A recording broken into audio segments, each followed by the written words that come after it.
It's early morning, तकरीबन 6:14 हो रहे थे और इतनी कोई प्यारी सुबह थी, इतनी खूबसूरत। और वी आर ब्लेस्ड अल्हम्दुलिल्लाह कि आजकल जो है ना अर्ली मॉर्निंग्स हमें देखने को मिल रही हैं। फजर की नमाज़ के बाद अक्सर नींद नहीं आती है तो कुरान पाक वगैरह पढ़ लेते हैं। और आज तो इतनी प्यारी ड्रिज़लिंग हो रही थी, बहुत हल्की-हल्की बारिश, बहुत हल्की-हल्की बूंदाबांदी। और इतने खूबसूरत परिंदे बोल रहे थे, लाइक कौन सा ऐसा परिंदा था जो कि इस टाइम अल्लाह की हम्द बयान नहीं कर रहा था। और बहुत ही मतलब मुझे इतनी फ़्रेश फीलिंग आ रही थी, इतनी ठंडी हवा और इतनी प्यारी बूंदाबांदी। लाइक मुझे बिल्कुल भी यकीन नहीं आ रहा था कि इट्स मार्च और एंड ऑफ मार्च, बिल्कुल कल से अप्रैल स्टार्ट हो जाएगा।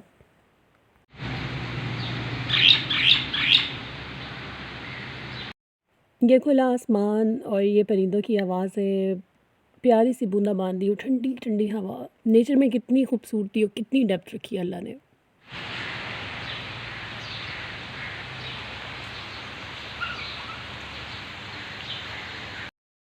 सो अस्सलाम वालेकुम एवरीवन, आई होप आप सब बिल्कुल ठीक ठाक हैं और आप सबको नए व्लॉग में खुशामदीद। और आज है जुम्मतुल मुबारक और सबको जुम्मा भी मुबारक। रमज़ान का जुम्मा है और जुम्मा का जो दिन है वो वैसे ही बहुत बरकत और बहुत उसकी इम्पोर्टेंस है। तो आज दूसरा जुम्मा है रमज़ान का और यहाँ मैंने कपड़े जो है ना वो हस्बैंड के और अपने बेटे के हैंग कर दिए थे क्योंकि आज उन्होंने जुम्मा पढ़ने जाना था।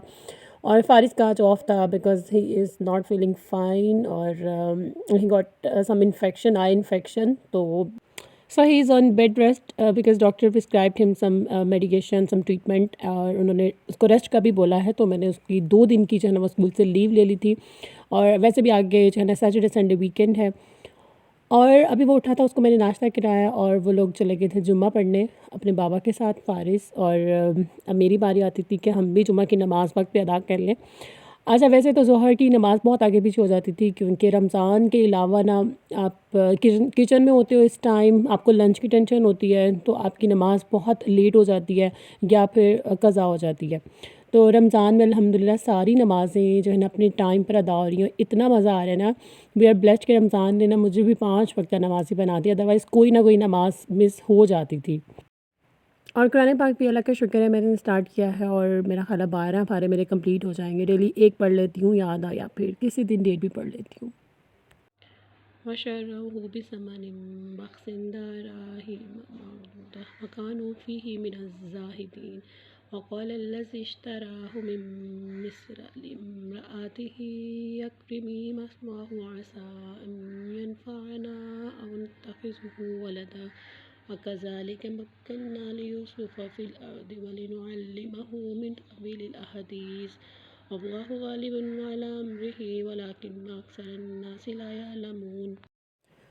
सो आज मेरा लॉन्ड्री डे था और रमज़ान के महीने में ना मैं कपड़े ज़्यादा जमा नहीं करती और जल्दी जल्दी लाइक आफ्टर एवरी 3 डेज़ मेरा होता है कि मैं कपड़े धो लूँ जितने भी जमा हुए हों। और बच्चों के तो आपको पता है डेली ही चेंज हो रहे होते हैं। कभी माँ खुद चेंज करा रही होती है तो कभी वो खुद गंदे कर देते हैं और फोर्सफुली चेंज करने पड़ते हैं। तो कपड़ों का तो मत ही पूछिए कि कैसे जमा होते रहते हैं। और बस हर 2 या 3 दिन बाद मैं मशीन लगा लेती हूँ और बच्चों के जो है ना वो यूनिफ़ॉर्म भी और फिर साथ डेली बेसिस वाले जो कपड़े होते हैं वो वॉश हो जाते हैं। अच्छा, ये वाली वो जो वॉशिंग मशीन है ना हायर की, ये ऑटोमेटिक है। इसमें आपके जो कपड़े हैं ना वो ख़ुद ही वॉश होते हैं और ख़ुद ही जो है ना सारा पानी ड्रेन होता है और स्पिन हो जाते हैं। और इस पे एक ऑप्शन दिया होता है वाटर इनलेट का, उसमें बस आपने पाइप की सेटिंग करनी होती है। मुझे इससे पहले इतना नहीं पता था इस बारे में, तो मेरी जो देवरानी है उसने मुझे सारा इसका सिस्टम बताया कि आपको कपड़े खुद से नहीं खंगालने पड़ते हैं, तो इसमें सब कुछ हो जाता है और बस 1-2 बटन क्लिक करने होते हैं और 1-2 ऑप्शन यूज़ करने होते हैं। तो अगर आप के पास भी इस तरह की वॉशिंग मशीन है और आपको इसको यूज़ नहीं करना आता तो let me know in comment section कि मैं आपको समझाऊँ और इस पर डिटेल्ड रिव्यू वीडियोस बनाऊँ कि आप इसमें कपड़े कैसे वॉश कर सकते हैं। लाइक आपने कपड़े धो लिए, फिर आपने कपड़े इसमें खंगालने कैसे हैं और स्पिन कैसे करने हैं, आपके कपड़े बिल्कुल ड्राई होकर मशीन से बाहर। तो मुझे ज़रूर बताइएगा कि आप लोगों के पास अगर ये वाली मशीन है और आपको यूज़ नहीं आता तो किसी व्लॉग पे मैंने आपको समझा दूँगी इसका सारा तरीक़ाकार कि आप कपड़े इसमें कैसे आसानी से धोएं और आपके कंधे भी ना थकें और आप बस इजीली कपड़े वॉश करें। तो खैर कम टू द किचन, अब इफ्तारी का टाइम जो है ना वो हुआ चाहता था और आज किचन में बन रहा है चिकन कटलेट्स और आज माशाल्लाह जुम्मतुल मुबारक है ना तो काफ़ी कुछ किचन में बन रहा है। और साथ में हम करेंगे ये वाले सीख कबाब भी फ्राई। अच्छा, हम लोग मेन 3 फीमेल्स होती हैं जो किचन को लीड करती हैं, लाइक मुझसे बड़ी भाभी और मेरी छोटी जो देवरानी वो, और हम तीनों कुछ इस तरह काम डिवाइड कर लेते हैं। लाइक अगर मैं कुकिंग कर रही हूँ ना तो वो दोनों इफ्तारी बना लेते हैं। लाइक एक बंदा कुकिंग करता है तो 2 बंदे इफ्तारी का अहतमाम कर लेते हैं, और काम का बिल्कुल भी रमज़ान में बर्डन नहीं होता। और वैसे भी अल्हम्दुलिल्लाह हमारी इतनी अच्छी गपशप होती है कि हम मतलब बातों बातों में हमारे काम कब ख़त्म हो जाता है हमें बिल्कुल भी फ़ील नहीं होता।